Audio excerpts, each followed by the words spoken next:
Good afternoon, everyone. Welcome to Sloshing Jesus. Today we have a very special episode. About 4 weeks ago or so, we had Linda Thomas on, and she shared her story of adoption, where she found herself pregnant at a very early age, and she decided to put her baby up for adoption. Well, today we have Alexis Wilson, her baby that she put up for adoption, and we have her here today. Of course, they did have an open adoption, so they knew each other.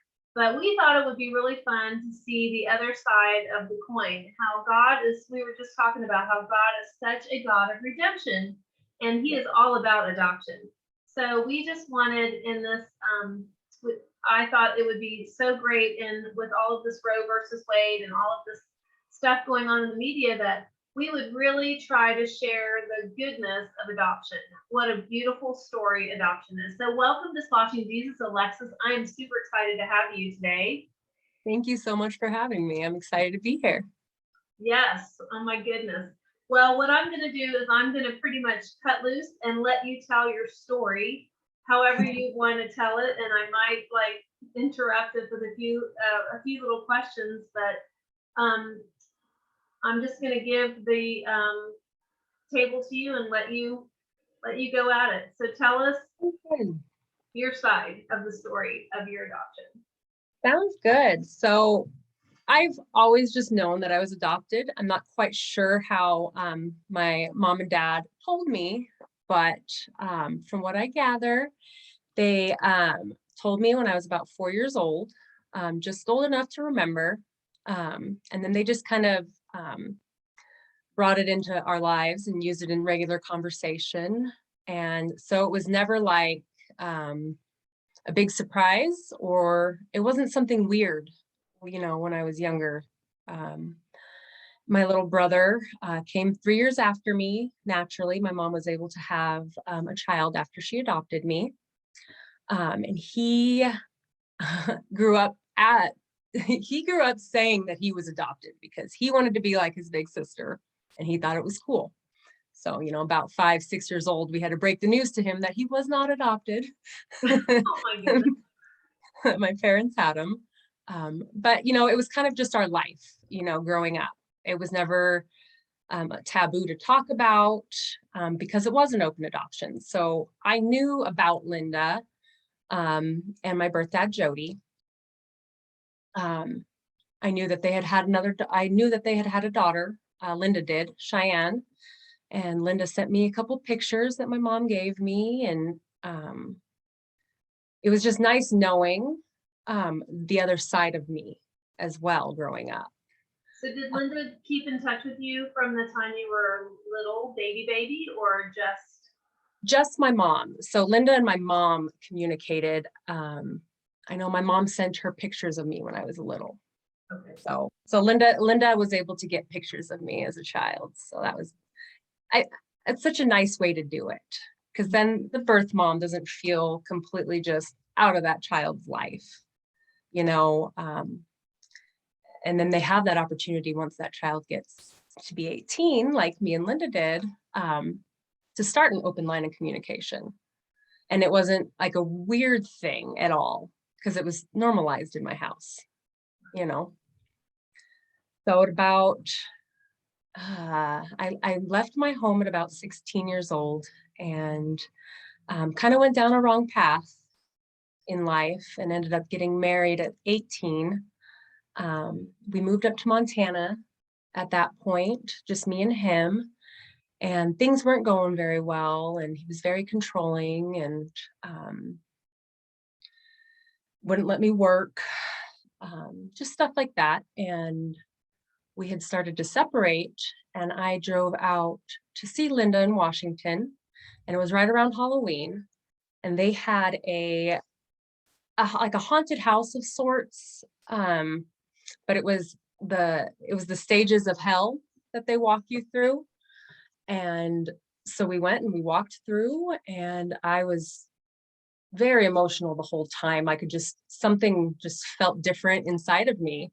And at the very end, their pastor was dressed as Jesus, and he was giving special prayers to certain people that would walk through. And not everybody got one, but I got one, and he just told me to hang on and to just keep my faith and keep praying, and that it was going to get better. And he just knew what to say at that moment, that I needed to hear it. And this man didn't know me.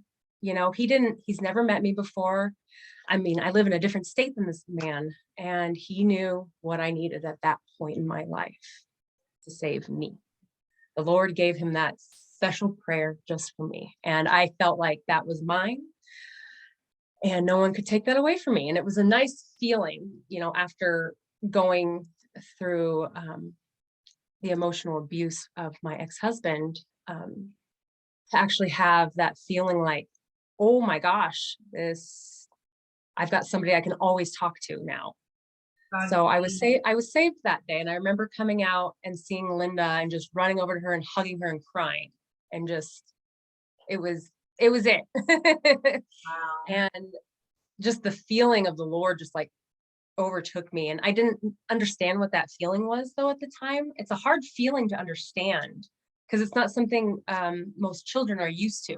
That unconditional, just somebody always there for you. He's always got your back, and, not knowing many people in Montana and coming home, it was kind of hard to keep that train rolling, per se. So it took me a couple years after that to really start the growth process. Try to process like what I had felt, because then I hadn't felt it again, because I wasn't talking to him. I wasn't giving him my worries and my concerns and my fears and my anxiety. I've got really bad anxiety, and that gets the best of me.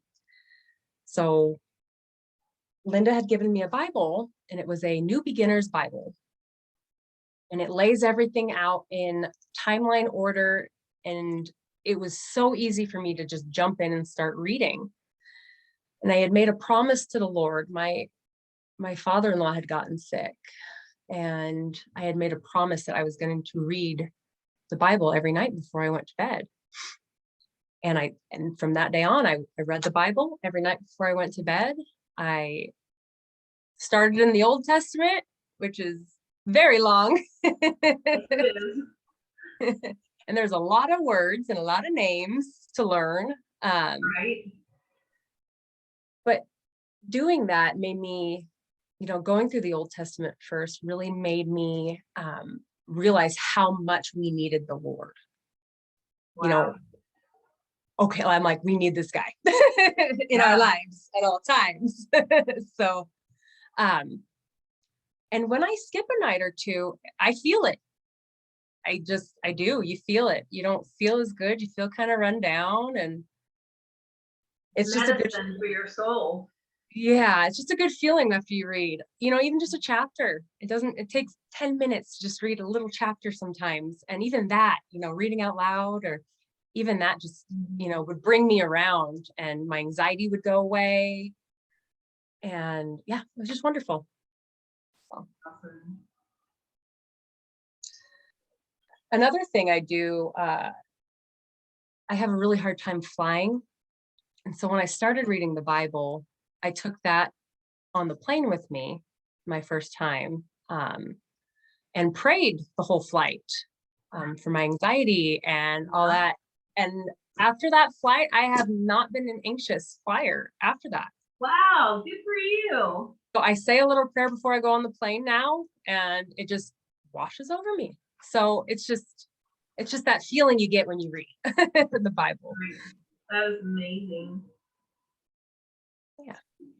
So I was thinking, one of the things I thought would be neat to hear is like what you always knew about Linda, but what was that first encounter like when you actually got to meet her face to face? How old were you, and when did that happen?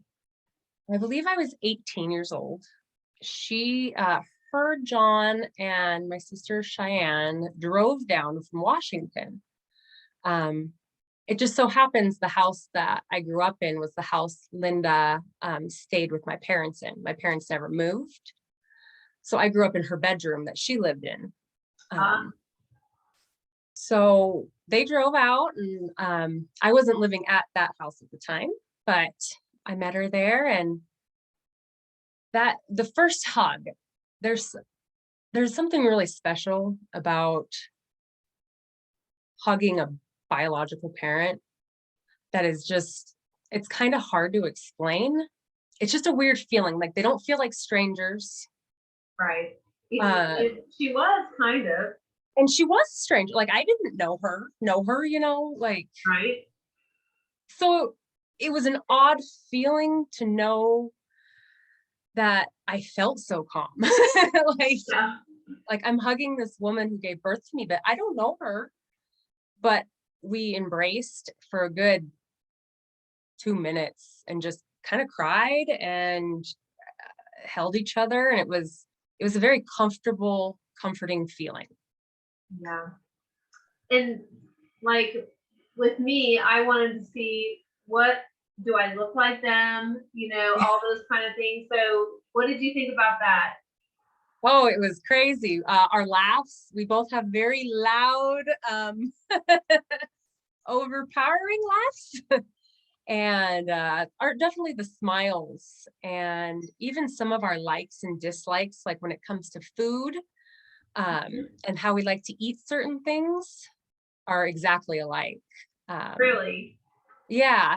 And it was nice to know like where I got my hands from, or my ears and my nose, or it was nice to see. It was definitely nice to see. Yeah, I thought that was kind of fun. About 2 or 3 years ago, I met half, I think three. I met my biological half brother and then my two sisters, and I actually flew to Florida and met my biological father. And yeah, and I did it. We met on Ancestry, on a tidbit of what my natural mother had told me. So I Oh thought it wow. was really neat to be able to talk to the sisters and the brother and find out what their likes and dislikes are and if we had Yeah. any things in common. So That I'm is so sure like the same with you. Like I was looking at their hands and their mouth and like because yeah. you have teeth patterns and Your blue eyes tongue, like, or whatever. can you And can you you curl just your see. tongue? Yeah. Yep, yep, yep, yep. Yeah. And it was just kind of crazy how the pattern of our life was very similar as well. Uh, Wow. kind of falling into the wrong crowd as teenagers. I know hers happened a little after she had me. So she was 17 when she gave birth to me. So I know after that was kind of her point, but mine happened a lot sooner, my rebellious stage. And then we both got married at a very young age. She got married to Cheyenne's dad, and then we both got divorced not too long after that. So it was kind of interesting to meet her and hear that we had a lot of same experiences as well growing up. Right. So, how do you, like you had mentioned, we talked to the last time I talked to my guests, of course, before they come on just to kind of get their story, and you had mentioned that you had gone through a time where you felt disconnected, like you really didn't belong, and you'd never really experienced that before, but Yeah. we thought maybe it was because of the teenage years, because Mhm. that does play tricks on your mind. But how did you get through that? And if there are people, which I'm sure there are going to be people watch this, that are either the mom of an adopted and they feel that way, Yeah. or maybe a teenager that's feeling that way, what would you say if you have any ideas of what to say about that? I actually prayed a lot about this question because I put myself back in that mindset of how I felt when I was a teenager. And it was definitely it, heartbreaking at the time when I think about it. But now knowing what I know about all the chemical imbalances in your brain, especially when you're a teenager, you've got all these chemicals, you've got all these outside influences, you've got friends pressuring you. That's a big one. So everything just kind of feels like it comes toppling down. And when you go home, you just want to feel like, okay, I'm home. This is my place. These are my people. I'm safe here. And a lot of times, sometimes there's like a disconnect where if you do have another sibling, even like I did, like a biological sibling, sometimes in the back of my head, I would feel like, okay, I'm second best, even though I'm the oldest. I don't rate as high as my, little brother who's biologically my parents. Right. My parents never made me feel that way. Like they always gave me all the love and support and help I ever needed and I ever asked for. I never wanted or needed for anything. But there's something in your own heart and in your own mind where sometimes you don't feel like you belong. Right. And my best advice that I could give is you just got to give it to him. Scream it as loud as you want. He'll hear you. Whisper it as quietly as you can. He's going to hear you. The second you give all that anxiety over to the Lord, you feel like a weight has been lifted because you realize, but you have to really realize and believe, you have to believe that he's going to help you and he's going to take it away from you. And the second you believe that, he does. So the best advice I can give is just to believe that it's going to get better. You're going to find your place in life. It might not seem like it right now because you've got school and friends pulling you in every different direction, but it does get better and it becomes so much better, especially after high school. So Right. much better. Yeah. Real life can start. Right. I think one of the biggest things, even, up until this day, the enemy does try to steal our identities and, or he kind of gives us, confusion regarding our identities, like who are you? And I think when we really realize that once you are a believer, that you are a daughter of the Most High God.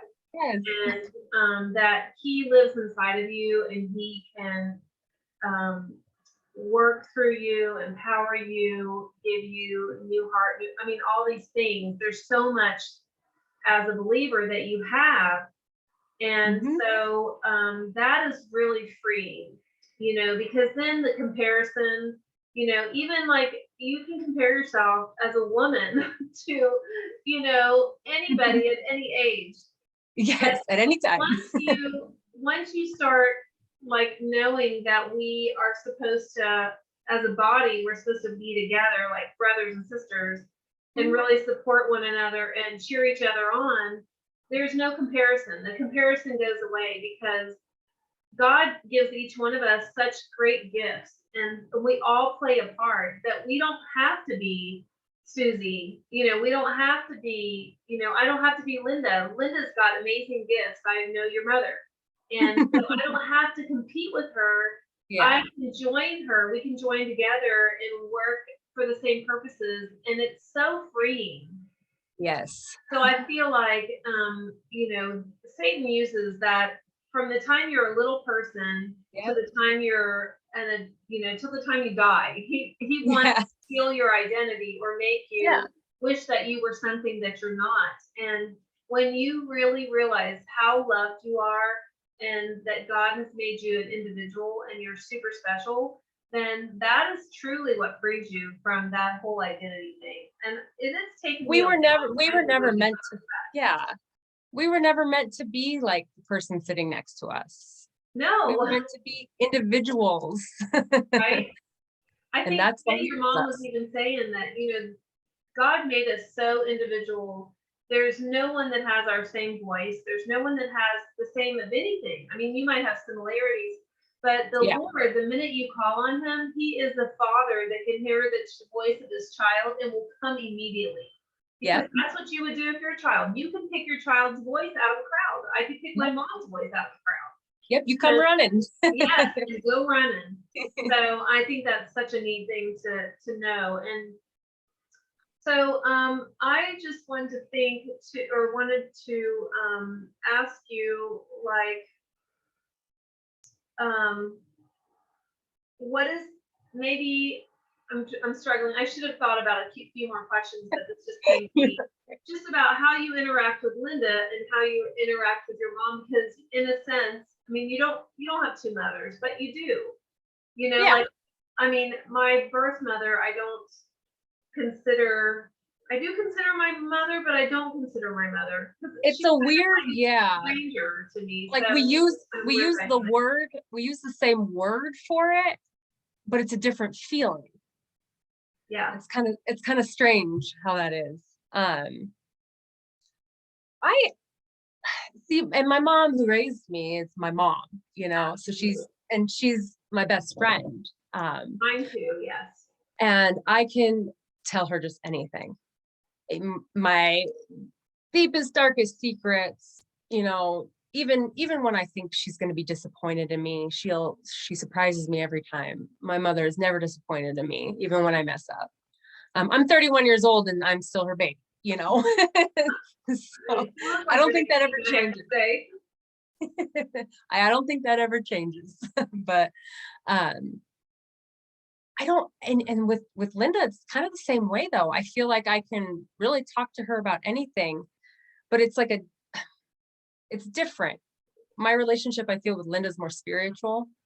I feel like she helps me so much with understanding the Lord, and any questions I ever have, I'll Marco Polo her on the phone, and we just have a, discussion about it. And so it's kind of a different type, because I don't talk to my mom too much about the Lord, even though my mom loves the Lord as well.